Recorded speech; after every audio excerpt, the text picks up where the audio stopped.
दोस्तों, the educational care में आपका स्वागत है। मैं हूं अभिषेक। हम लोग एनसीईआरटी सार संग्रह महेश कुमार वर्णवाल का वर्णलाइनर के फॉर्म में जो है उसका मॉडर्न हिस्ट्री पढ़ रहे थे। उसकी आज 8वीं क्लास है।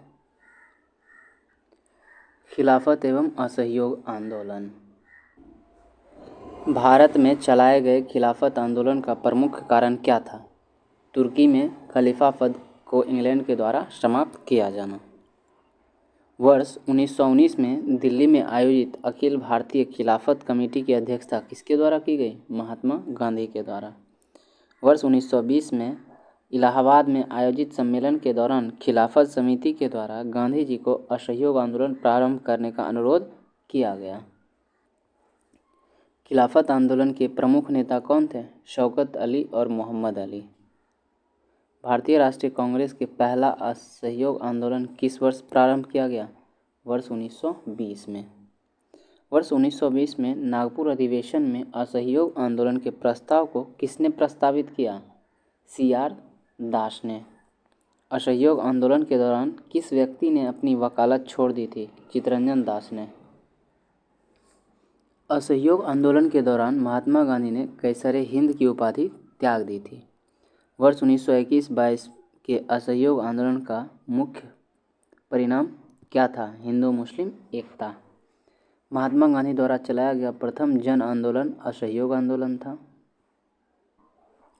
असहयोग आंदोलन के दौरान विदेशी वस्त्रों को जलाए जाने पर किसने महात्मा गांधी को लिखा था? यह निष्ठुर बर्बादी है।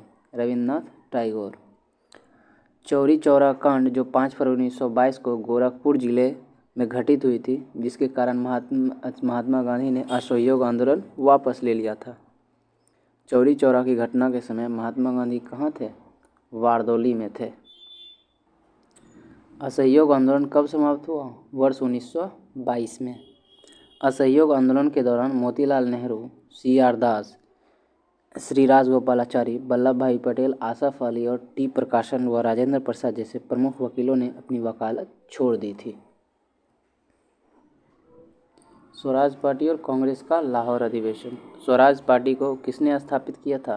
CR दास और मोतीलाल नेहरू ने। स्वराज पार्टी की स्थापना मार्च 1923 में की गई थी। CR दास इसके अध्यक्ष एवं मोतीलाल नेहरू इसके महासचिव चुने गए। स्वराज पार्टी के गठन के लिए किस कांग्रेस अध्यक्ष ने पद त्याग दिया था? CR दास ने। देशबंधु के नाम से कौन प्रसिद्ध है? चित्तरंजन दास। स्वराज पार्टी का गठन किस आंदोलन की असफलता के पश्चात हुआ? असहयोग आंदोलन। नवंबर 1924 में महात्मा गांधी, CR दास तथा मोतीलाल नेहरू के मध्य एक महत्वपूर्ण समझौता हुआ जिसे जाना जाता है गांधी दास एक्ट के नाम से। वर्ष 1925 में विट्ठल भाई पटेल को सेंट्रल लेजिस्लेटिव असेंबली का प्रथम भारतीय अध्यक्ष चुना गया था। दिसंबर 1929 में कांग्रेस के लाहौर अधिवेशन की अध्यक्षता किसके द्वारा की गई? पंडित जवाहरलाल नेहरू के द्वारा। पूर्ण स्वराज का प्रस्ताव कांग्रेस के लाहौर अधिवेशन में किस वर्ष पारित किया गया? वर्ष 1929 में पंडित जवाहरलाल नेहरू के द्वारा। लाहौर अधिवेशन में 31 दिसंबर 1929 की मध्यरात्रि को रावी नदी के तट पर कांग्रेस के अध्यक्ष पंडित जवाहरलाल नेहरू ने भारतीय स्वतंत्रता का प्रतीक तिरंगा झंडा फहराया था। कांग्रेस कार्य समिति द्वारा पूर्ण स्वाधीनता दिवस किस दिन से मनाया गया? 26 जनवरी 1930 से। नेहरू रिपोर्ट कांग्रेस की किस अधिवेशन में निरस्त घोषित हो गया? लाहौर अधिवेशन में, जो वर्ष 1929 में हुआ था। साइमन कमीशन, जिसे श्वेत कमीशन भी कहा जाता है, किस वर्ष नियुक्त हुआ था? वर्ष 1927 में। साइमन कमीशन का गठन क्यों किया गया था?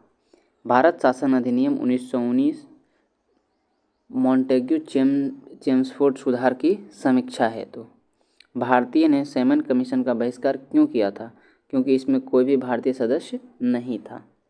साइमन कमीशन के विरोध में लाठीचार्ज में लाला लाजपत राय घायल हुए और कुछ दिनों के बाद उनकी मृत्यु हो गई। पंजाब केसरी की उपाधि किसे दी गई? लाला लाजपत राय को। साइमन कमीशन की नियुक्ति किसने की थी? वार्केन हेड ने। साइमन कमीशन को किस अन्य नाम से जाना जाता था? श्वेत कमीशन के नाम से। साइमन कमीशन का समर्थन किसने किया था? डॉक्टर भीमराव अंबेडकर ने। सैमन कमीशन की नियुक्ति के समय किसके द्वारा भारतीय के समक्ष सर्वसम्मति से संविधान बनाने की चुनौती रखी? बर्केनहेड। मोतीलाल नेहरू की अध्यक्षता वाली समिति ने अगस्त 1928 में अपनी रिपोर्ट प्रस्तुत की, जिसे नेहरू रिपोर्ट के नाम से जाना गया है। इस रिपोर्ट में भारत के नए डोमिनियन संविधान का प्रस्ताव प्रस्तुत किया गया था।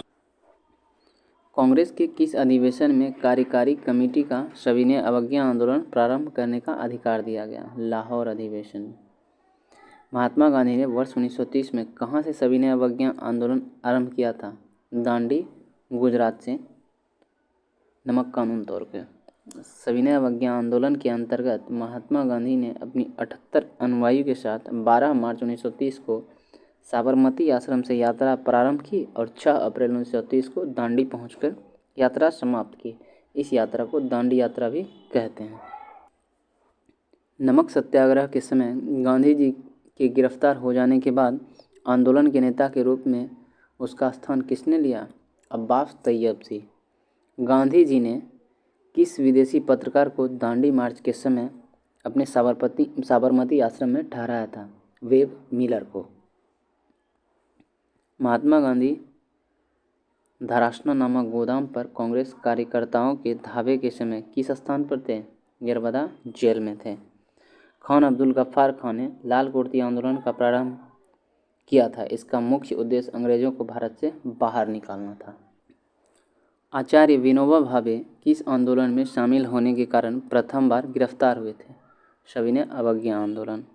गांधी जी ने सविनय अवज्ञा आंदोलन की असफलता के बाद रचनात्मक कार्यक्रमों का अत्यधिक महत्व दिया।